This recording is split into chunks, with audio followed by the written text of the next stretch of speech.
Hey everyone, Beardo here with more modern age Batman comics for you.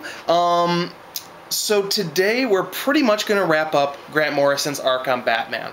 In the last couple of videos I've had some mixed things to say about it. I felt like his storyline has been kind of all over the place. It hasn't really built as well as it could have. But at the same time, it's interesting. There are lots of interesting concepts in there that you kind of want to explore further. Now, it's really hard to judge a story until you've read the ending. And so by the time we get to the end of this video, we'll have the ending and I'll be able to talk about it in a little bit bigger scale in terms of a story overall. So let's jump right into the next story arc. Now, last time we looked at, well, a couple days ago we saw Batman and Son, in which Damian was introduced into the Batman universe, and then he disappeared. Then we had sort of these three Batmen, the three ghosts of Batman, that are sort of popping in here and out, and we get two out of the three ghosts. The third one is kind of teased before we jump off into a Club of Heroes storyline, which was interesting and introduced this new villain named Black Glove. Again, all of these things seem very disparate, and here is where some of this is going to start tying back together. I'm going to do my best to explain it in a way that it really will make a lot of sense. Now, before we get back to the sort of main story that's going on with probably the three Batmen would be kind of the main story thread, we do have one more divergence, which is going to be the return of Damian. Now, after Batman and Son, basically, Damian disappeared with Talia, and there was really no clear sense of when he was going to be back. And he makes his big reappearance here with the resurrection of Ra's al Ghul. Now, while this is a Ra's story, and this is a crossover, by the way, it crossed over with most of the Batman titles, the important thing that happens in this story arc is that Damian there's a rift that grows between the League of Assassins and Damian, and it comes from the fact that Ra's al Ghul is basically planning on sacrificing Damian for his own needs. Talia won't allow this. Damian is caught in the middle of it, trying to get out of it, and so all of a sudden Batman is ultimately going to become his ally. Now, that is a story thread that's going to be developed quite a bit after today's video, actually, but the seeds of it are being laid here, and we're finally revisiting some of the early threads that Grant Morrison laid in that very first issue that he did in 655, specifically 656 when Damian first came onto the scene. Now, after the Ra's crossover wrapped up, we got back into kind of the main story, which is these mysterious three Batmen, and we finally find out what's going on with them here in the next four-part arc, which I'm not sure if it actually had an overarching title or if each issue sort of has an individual name on that. But basically, it all sort of starts to come together when Batman starts facing off with this third Batman, the Bat Devil. He's seen Batman with a gun, he's seen Bat Bane, and now he has this Bat Devil that he's after. And the thing that he finds out is, first of all of these Batmen are cops. Second of all, they are actually connected to Batman in that basically he is the reason they exist. He has trained them to become a replacement for him, and it's a memory, the memory of training them is a repressed memory, and the reason it's repressed is he had the help of a psychiatrist named Simon Hurt, and Simon Hurt is Black Glove of the Club of Heroes storyline. So that's why that story thread ties into this story thread, ties into other story threads, and yada yada yada. Grant Morrison makes things really complicated. Anyway, so that's kind of the big revelation there, and there's a question of, you know, how else Simon Hurt has kind of gotten into his head as we continue through these next few issues. In the meantime, Batman ends up getting captured. He has a heart attack. Bat-Mite comes onto the scene and is just kind of like, uh-oh, Batman, you're screwed, kind of a moment like that.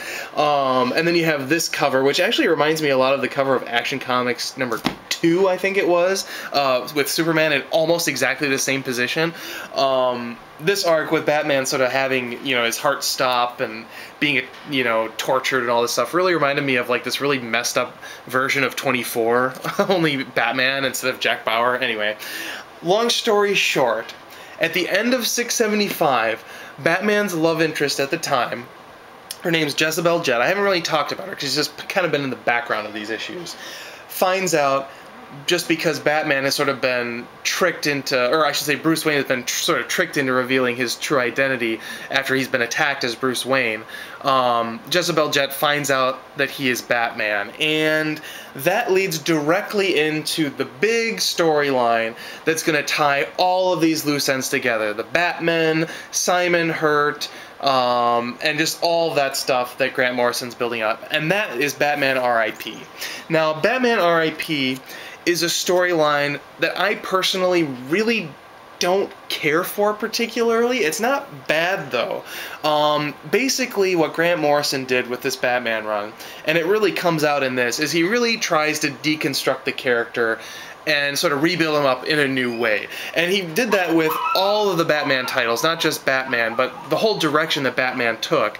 But it really, I think, started with a desire to just deconstruct the Batman character and the Batman mythos and kind of how it works. You have a little element of that with, you know, the three different Batmen. You have a Bat Devil. Of course, Batman is, you know, the persona of Batman is sort of a devil creature. He's, you know, this mysterious, mystical figure of the night on one level, and Bat Devil is kind of that element. You have Bat Bane, who's just this strong, you know, the strong man side of the Batman persona, and then you have Batman with a gun, so the brutal side of Batman's persona. So even with the three ghosts, Batman is, Grant Morrison is sort of deconstructing sort of the different elements of Batman specifically. Of course, all of these, you know, Batman are cops. Batman is a detective.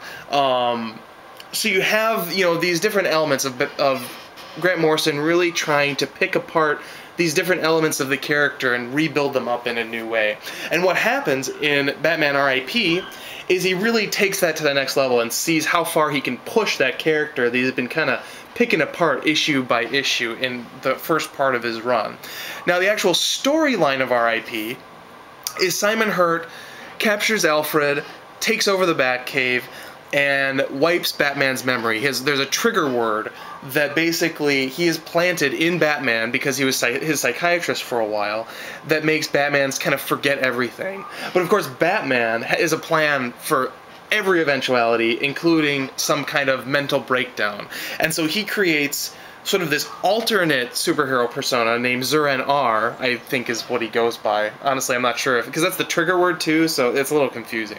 And anyway, he basically makes this sort of quilt costume. It's like very colorful and very over the top, and he's just sort of this crime-fighting machine, I guess you could describe it as, and basically he ends up hunting down Black Glove as this alternate persona, doesn't even know that he's Bruce Wayne.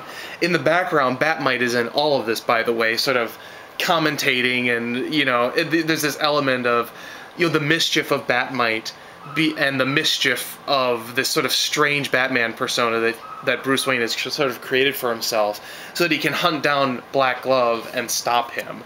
So, and, you know, there's a moment towards the end of this where one of the henchmen is like, you can't be Batman, you know, you're supposed to look cool, you're supposed to be edgy, and you're dressed in like this quilt costume, like what the F is up with that, right? And again, it's like he's still badass, even in a quilt costume. And again, it's sort of, you know, Grant Morrison really trying to separate what's cool about just a man dressed like Batman and the actual character of Batman. And I find that very, very interesting, even though it just wasn't quite, I feel like, what people were looking for at the time, at least me. I mean, this was happening the same year as The Dark Knight came out. And so, you know, you have that definitive take on Batman versus this deconstructive take on Batman. And at the conclusion of R.I.P., it's very, you know, you feel very mixed about it just because it is kind of this crazy storyline. You can see what he's trying to do, but it's really hard to know if he's successful or not. For those of you who are big fans of R.I.P., I think that you have a right to be. I think there's a lot of interesting stuff in here. I wish that the story had built up to R.I.P. in a more consistent way, rather than sort of the Grant Morrison, everything but the kitchen sink in a complete lack and, you know, complete disarray way that he does things. I will say that that is definitely a shortcoming. The big shortcoming out of R.I.P. really is going to be the stuff that comes after it. Now, there's two facets of this. There's the direction that Batman's going to take after all the R.I.P. aftermath, wraps up. And I don't mean Batman, this title, I mean every Batman title. That is something we're going to talk about in the next couple of videos. The other aspect is what actually happens to the character of Batman right after R.I.P. Now, you have Batman R.I.P. in which Batman is theoretically going to die. You know, it's Batman R.I.P., right? And at the end of this, he's left for dead in this helicopter explosion with Black Glove. However, Batman is not dead, because Grant Morrison is also writing a story called Final Crisis. And in Final Crisis, Batman is very much on the scene, and he's going to die all over again at the hands of Darkseid. And so there's this really weird balance of the events of R.I.P. kind of being completely washed away, so that Grant Morrison can kill the character all over again in this completely different way, in this completely different context of this big DC crossover event. And that is, from an editorial perspective, very strange. And from a writer's perspective, like, what? Like, I don't get that. It takes a lot of the steam out of R.I.P. if there's really no major consequence that comes out of this. And it really just generates confusion, because every appearance of Batman after R.I.P. happens outside of the title, and so for all perspective purposes he is dead after this within the context of the Batman ongoing. But then again, if you read, you know, outside titles, he's not dead, and you know that, you know, he survived this, but he's gonna die later, and it's just really confusing. So even though the R.I.P. storyline is very interesting and definitely pretty counterculture in terms of like Bat fandom, it definitely has its flaws because of the way things led into it and then how things spun out of it. Very confusing. Now, as I said, the other big thing is sort of the direction all of the Batman titles are going to go, stemming from this R.I.P. storyline.